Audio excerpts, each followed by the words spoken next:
La Société industrielle de l'Est a été fondée en 1884.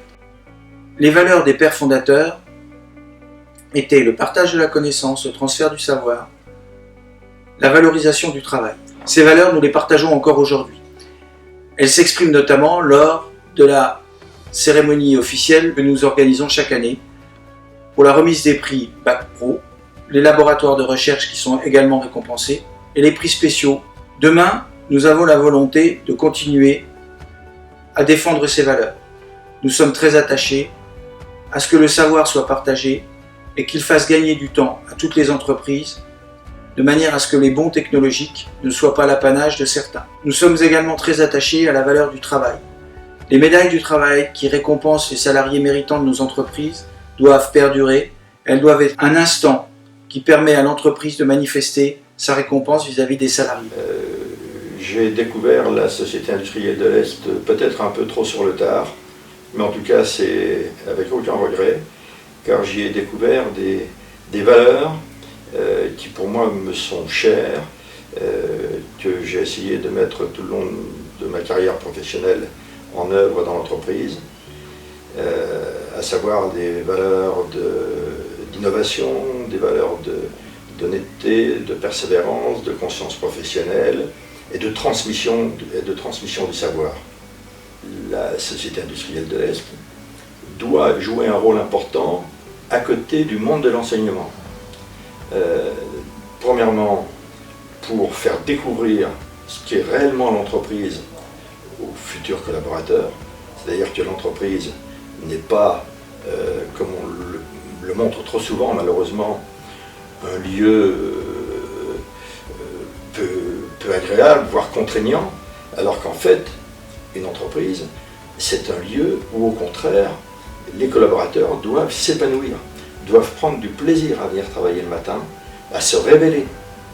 Et donc le rôle de la Société industrielle de l'Est, c'est de promouvoir tout ça en s'appuyant sur ce qui a été fait en particulier à Nancy il y a un siècle, qui était la prestigieuse école de Nancy, où on a vu le résultat de métiers faits de passion, faits de complémentarité, qui aboutissent aujourd'hui à des œuvres d'art qui se sont compris des valeurs considérables sur le marché de l'art, justement. En plus, on bénéficie, en étant dans cette région de l'Est, et en particulier aussi de la Lorraine, on bénéficie d'une excellente image. Et lorsque quelqu'un de l'extérieur veut acheter un produit, s'il sait que c'est du Made in Lorraine, du Made in Grand Est, eh bien, il achète en confiance. Donc, ça serait dommage de ne pas nous souder les uns les autres pour apporter des solutions complémentaires, efficaces, françaises, sur le marché du consommateur. Moi, je suis devenu chef d'entreprise en 1986 et je suis pratiquement aussi vite rentré à la Société industrielle de l'Est, à l'époque de Bernard Labbé, qui était un président charismatique, puisqu'il dirigeait des entreprises de la sidérurgie. C'était la base de la Société industrielle de l'Est, d'avoir des méthodes fortes. Alors c'est une organisation intéressante, puisqu'on touche les jeunes. On s'est mis d'accord avec le rectorat pour pouvoir récompenser des jeunes par une bourse.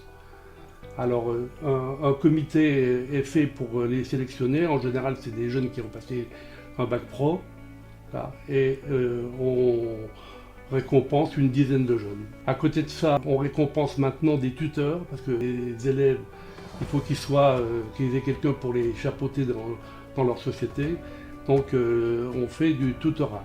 Oui, on remet quelques prix, des prix qui récompensent encore la famille des créateurs de la Société industrielle de l'Est.